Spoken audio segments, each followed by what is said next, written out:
अंततः दृढ़ निश्चय, पूर्ण श्रद्धा और अटूट भक्ति के साथ तुमने जगन्नाथपुरी के इस धाम को अलौकिक से लौकिक बनाने का भागीरथी कार्य अब कर ही दिया है वत्स इंद्रद्युम्न।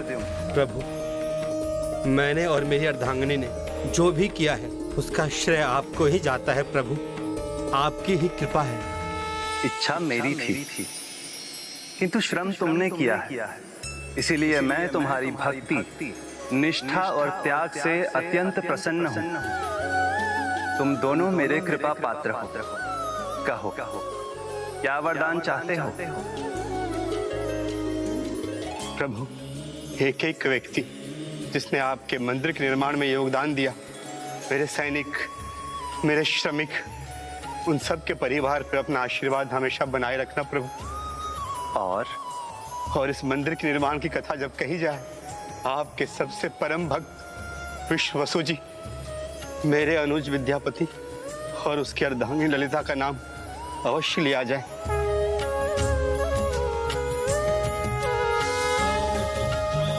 और इस कार्य में मेरी अर्धांगिनी देवी गुंडीचा का योगदान और बलिदान अविश्वसनीय है। मातृ सुख को भी त्याग दिया, उस पर अपनी दया दृष्टि हमेशा बनाए रखेगा प्रभु।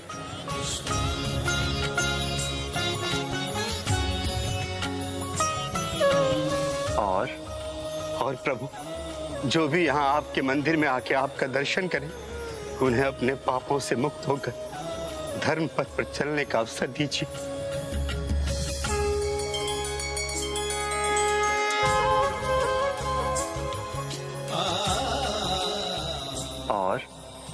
और क्या मांगू प्रभु, बस मुझे इतना ही चाहिए। राजन, तुमने जो कुछ भी मांगा है सदैव दूसरों के लिए ही मांगा है।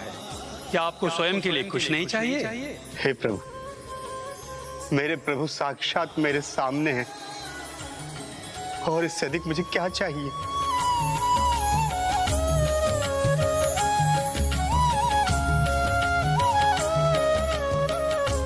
उचित है, इस मंदिर के निर्माण में जिसने भी आपका सहयोग किया, उनके परिवारों पर मेरी कृपा दृष्टि सदा बनी रहेगी।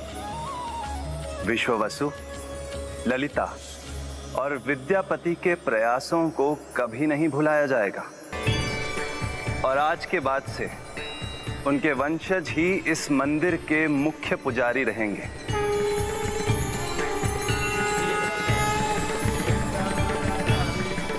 आपका त्याग मैं व्यर्थ नहीं होने दूंगा। आपका सदा एक विशेष स्थान रहेगा मेरे हृदय में। मौसी, मौसी,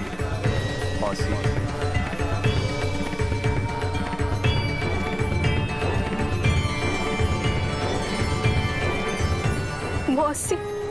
हाँ मौसी, माँ समान मौसी। प्रतिवर्ष एक बार मंदिर छोड़कर 8 दिनों के लिए आपकी ममता का सुख भोगने आपके निवास धाम आया करूंगा।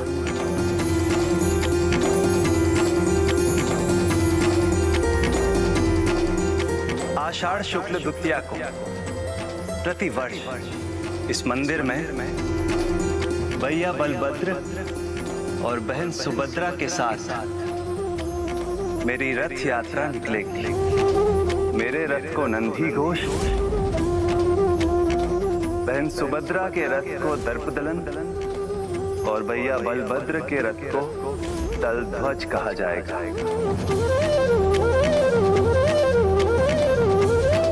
इतना ही नहीं, पुरी के प्रत्येक वर्तमान राजा को मैं अपने यात्रा मार्ग को स्वर्ण झाड़ से बुहारने का सौभाग्य प्रदान करूंगा। उनके बुहारने के बाद ही मेरी रथ यात्रा आरंभ होगी, और ये यात्रा आपके निवास धाम तक जाएगी। आपके भवन को गुंडीचा धाम कहा जाएगा, गुंडीचा धाम कहा जाएगा। ये परंपरा आपके शेष जीवन में और उसके बाद भी सदा बनी रहेगी। इतना ही नहीं, आपका भवन वहां होगा जहां मैं संसार में सर्वप्रथम प्रकट हुआ था। वो महादेवी का स्थान भी कहलाएगा, वो महादेवी का स्थान भी कहलाएगा। और जो भी यहाँ सच्ची श्रद्धा से मेरे दर्शन करने आएंगे, ये उन्हीं के लिए है। मैं आज से अपने इस धाम में ब्रह्मदेव का दूसरा परार्थ पूर्ण होने तक वास करूंगा। सतयुग के प्रारंभ के ज्येष्ठ में युग प्रारंभ हुआ और ज्येष्ठ पूर्णिमा में यहाँ मेरा प्राकट्य हुआ। वही मेरा जन्मदिन माना जाएगा। इसी तिथि पर प्रतिवर्ष अधिवास पूर्वक मेरे महास्नान पूजा में भाग लेने वाले सभी भक्तों को उनके पापों से मुक्त होने का सौभाग्य प्राप्त होगा। काजल, जो मांगा था सब मिल गया ना आपको? उससे कहीं अधिक प्रभु, उससे कहीं अधिक। जय जगन्नाथ, जय जगन्नाथ।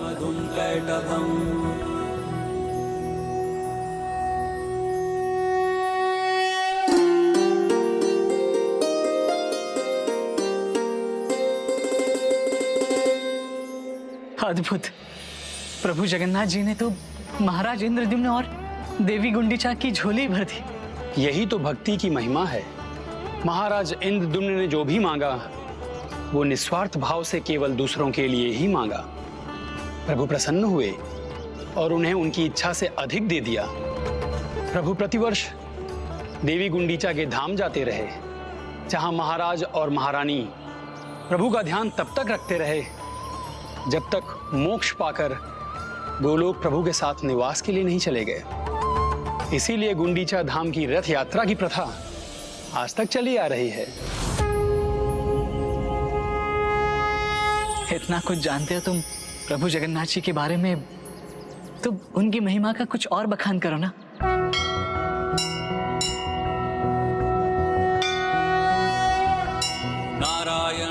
महाभोग का समय हो चुका है, अब मुझे जाना होगा। कहाँ जा रहे हैं आप? प्रभु का महाभोग भला कोई कैसे छोड़ सकता है? आओ, तुम भी आओ। नारायणाय प्रभवाय नमो नमस्ते।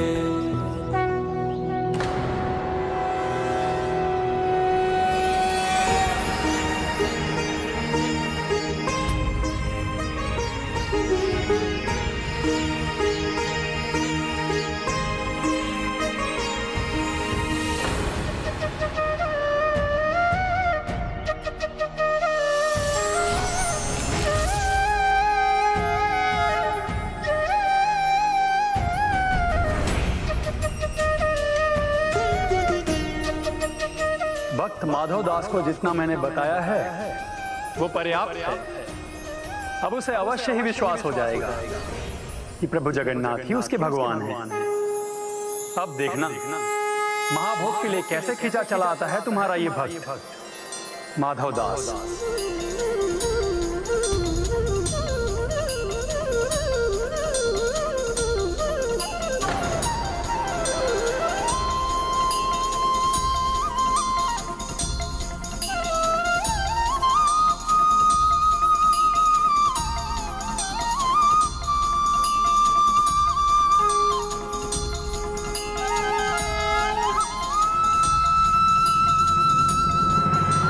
यही बैठा रहूंगा मैं, जब तक आप स्वयं मुझसे मिलने नहीं आते ना।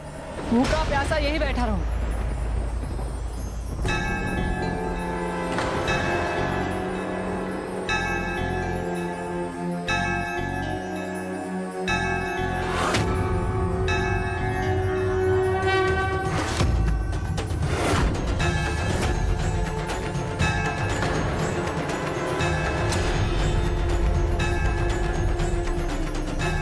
मैं तो प्रभु की प्रतीक्षा करूंगा। भ्राता कृष्ण, अभी जाकर समझाता हूं तुम्हारे इस भक्त को कि महाभोग को अस्वीकार कर इसने क्या खोया है।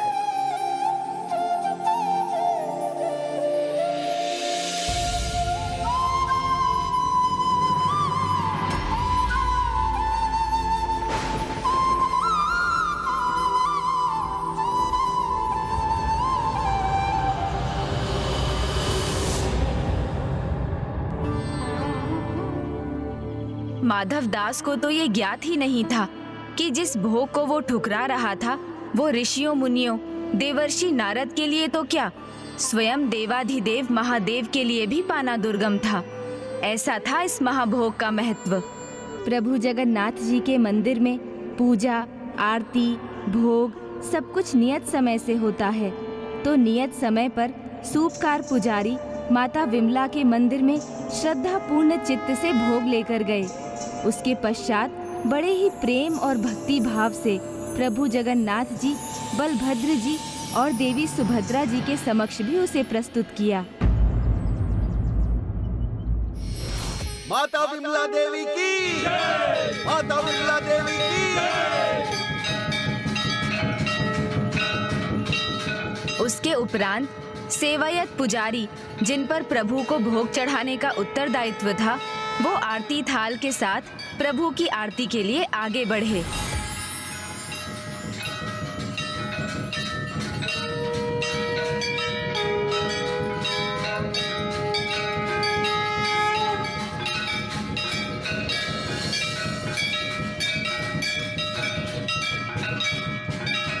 बोलो प्रभु जगन्नाथ जी की, प्रभु जगन्नाथ जी की, प्रभु जगन्नाथ जी की।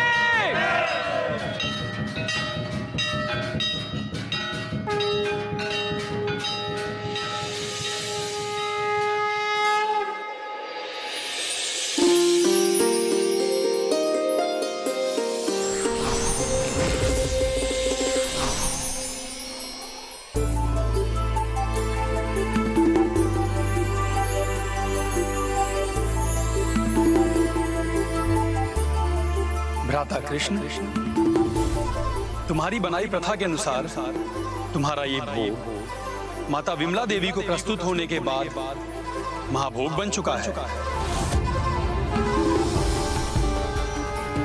अब तो भोजन ग्रहण करो भ्राता। और मेरा भक्त माधव दास, तो क्या तुम्हें भोग खिलाने के लिए पहले मुझे उसके पास जाना होगा, उसे भोग खिलाना होगा? ताऊ, भूख को समझने के लिए भूखा रहना पड़ता है। भक्त भूखा हो, भूखा रहने की पीड़ा सहे, और मैं खा लूं? नहीं, उसे भी खिलाना ही होगा। स्वयं भगवान भक्त के लिए भूखे रहे। आश्चर्य मत कीजिए। सोचिए, कोई पिता कभी अपनी संतान को भूखा देख सकता है? तो भक्त के लिए पिता तुल्य भगवान ये होते हुए कैसे देख सकते थे? मैं समझ रहा हूँ आपकी जिज्ञासा पुष्पदंत जी। आपके प्रश्न पूछने से पहले मैं उत्तर देता हूँ। उत्तर है नहीं। इस बार बलभद्र जी नहीं, ये दायित्व किसी और का था, उनका, जिनके माध्यम से महाभोग की प्रथा सदियों से चली आ रही थी, जगन्नाथपुरी की स्थापना के भी पहले से।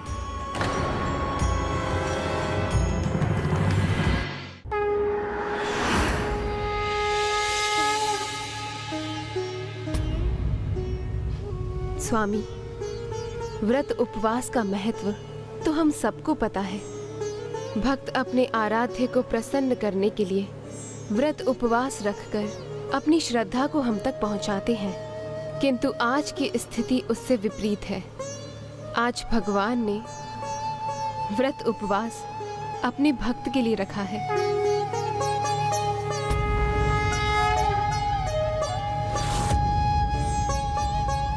आपकी इस लीला में तो मुझे भी आनंद आ रहा है, किंतु आज आपके साथ मुझे भी व्रत उपवास करना होगा स्वामी, क्योंकि आपके बिना भोजन ग्रहण किए मैं कहाँ भोजन करती हूँ।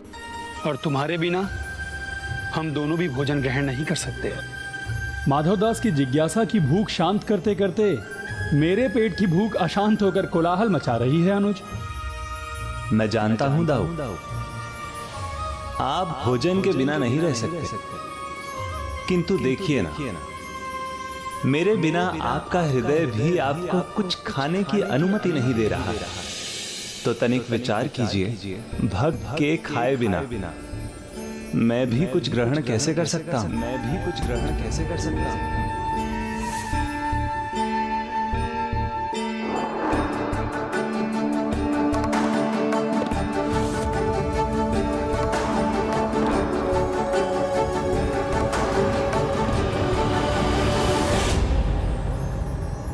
आप चिंता ना करें।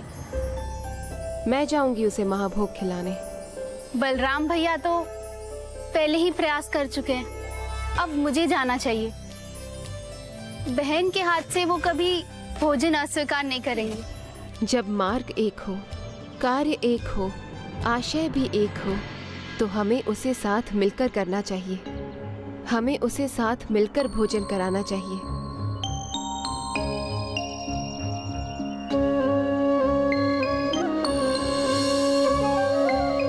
माता लक्ष्मी और देवी सुभद्रा जी दोनों गई थी उसे भोजन कराने, किंतु ये देखना अभी शेष था कि क्या वो सफल होने वाली थी। प्रभु अब मुझे सब ज्ञात हो गया। अब आप ही बताइए, सूर्यदेव भला अपना तेज छिपा सकते, तो फिर इस जगत के नाथ की महिमा कैसे छिपी रह सकती है। प्रभु मुझे ज्ञात है कि इस अलौकिक और लौकिक धाम में आप स्वयं वास करते हैं, फिर भी आप मेरा अपने इस भक्त का हाथ थामने क्यों नहीं आए।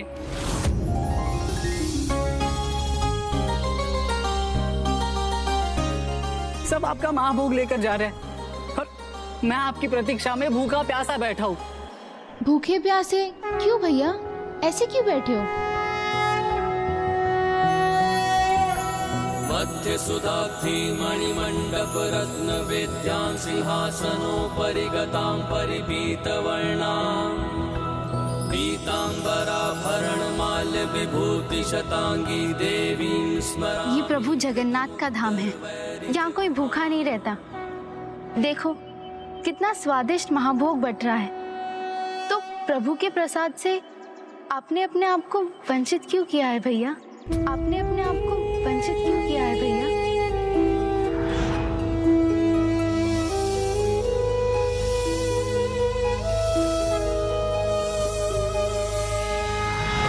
आप चिंता मत करो, यदि आप भीतर नहीं जाना चाहते तो कोई बात नहीं।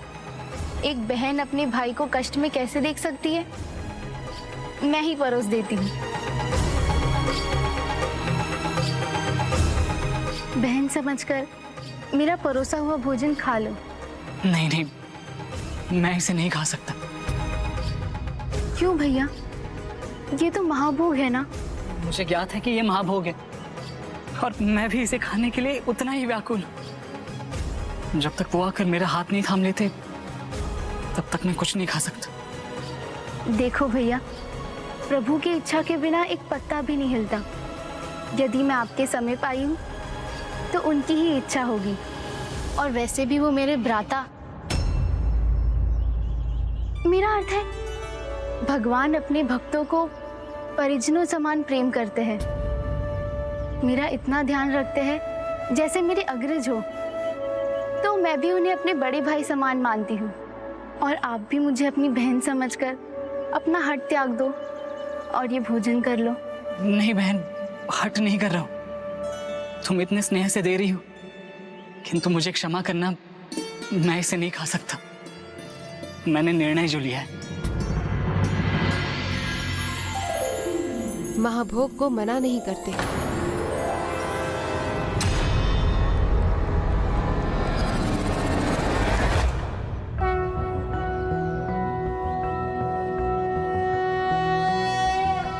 सर्वज्ञे सर्ववरदे सर्वदुष्ट भयंकरी सर्वदुख हरे हरे महालक्ष्मी नमोस्तुते। यदि मेरे स्थान पर तुम्हारी माँ होती तो क्या वो तुम्हें ऐसे भूखे प्यासे देख पाती? कितना द्रवित होता उनका मन पुत्र। माँ,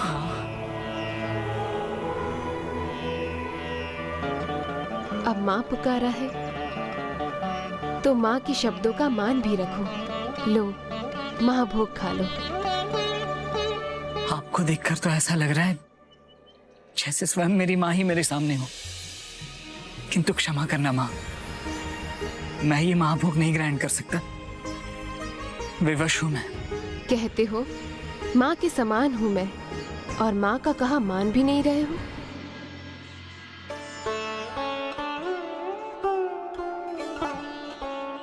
और मुझे भी अपनी बहन पुकार कर मेरा कहा नकार रहे हो। लगता है अब तुम्हारे भक्त को अपना हट त्यागना ही होगा। फिर भोजन करने में क्या समस्या है?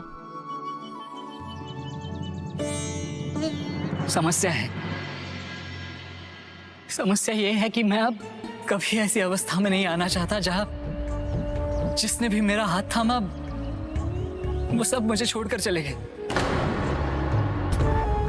मुझे ज्ञात है कि आप दोनों का भी स्नेह मुझे बस तभी तक प्राप्त है जब तक मैं ये भोजन ना कर लूं। उसके पश्चात तो अब भी मुझे छोड़कर चली जाएंगी ना। किंतु एक बार प्रभु ने मेरा हाथ थाम लिया तो वो मुझे कभी नहीं छोड़ेंगे। इसलिए भूखा प्यासा बैठा मैं प्रभु जगन्नाथ जी की प्रतीक्षा कर रहा हूं, जिससे मेरे प्रभु आकर मेरा हाथ थाम ले। और वो मेरे पास ही है, मुझसे अधिक दूर थोड़ी है।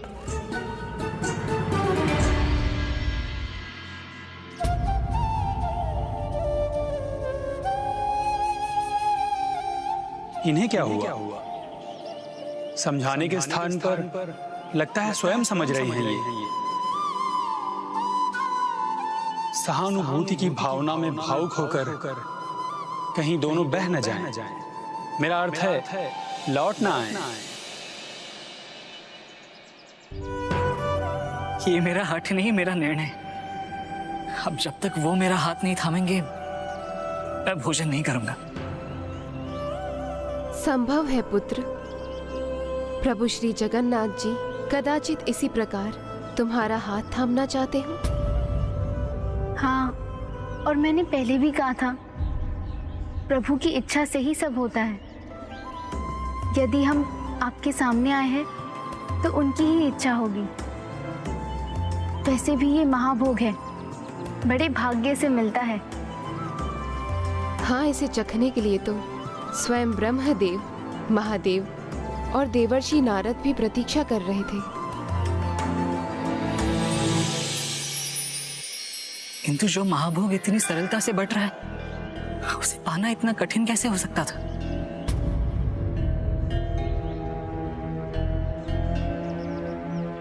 हाँ, सरलता से बट रहा है आज, किंतु सदा से तो ऐसा नहीं था। प्रभु जगन्नाथ जी के मंदिर की स्थापना के पहले महाभोग केवल प्रभु श्री हरि नारायण के लिए ही होता था। किंतु अब देवी विमला को चढ़ाए बिना, अर्थात जगत जननी माता पार्वती को समर्पित किए बिना ये महाभोग नहीं कहलाता। बड़ी रुचिकर कथा है इसके पीछे। तो बताइए ना माता। अवश्य सुनाऊंगी, किंतु तुम्हें भी वचन देना होगा। कथा सुनने के बाद तुम हमें भोजन परोसने दोगे। ना बोल दिया तो कथा सुनने को नहीं मिलेगी, हाँ बोला तो अपना प्रण तोड़ना होगा।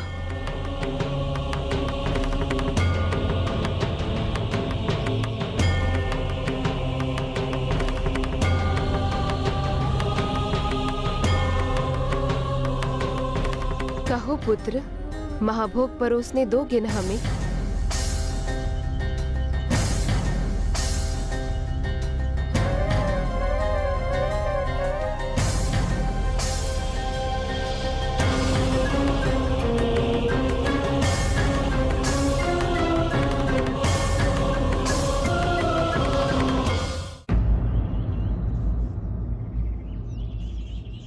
भोजन परोसने के लिए ही तो कह रही है, खाना न खाना तो मेरे ऊपर है। उचित है।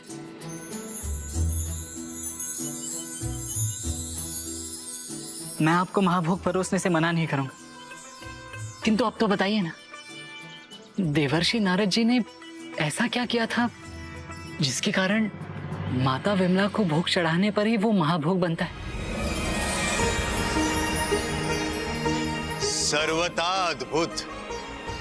प्रणाम देवर्षि, आपका स्वागत है। अहो भाग्य मेरे, जो प्रभु के इस भक्त के घर श्री हरि नारायण के महानतम भक्त स्वयं पधारे। महानतम, उचित कहा। महानतम भक्त तो मैं हूं ही। सृष्टि के आरंभ से प्रभु की भक्ति जो करता आया हूं, किंतु आज आपकी भक्ति, आपके भजन सुनकर मन प्रफुल्लित हुआ, मैं प्रभावित हुआ और खींचा चला आया। प्रभु की लीला को कौन समझ सका है अभी तक? नारायण नारायण। संभव है आज आप भोजन के लिए पधारे हैं, इसमें भी प्रभु की ही इच्छा हो। यदि आप प्रसाद ग्रहण करेंगे तो मैं अति आनंदित होऊंगा। नारायण नारायण। भोग अर्थात प्रसाद। प्रसाद का अर्थ पता है? प्रभु के साक्षात दर्शन। उसे अस्वीकार करना असंभव है। और नारद जी ने प्रभु का प्रसाद ग्रहण करना स्वीकार कर लिया, किंतु वो इस बात से अनभिज्ञ थे कि प्रभु नारायण के महानतम भक्त होने के पश्चात भी उन्हें प्रभु का महाभोग चखने का सौभाग्य प्राप्त नहीं हुआ था।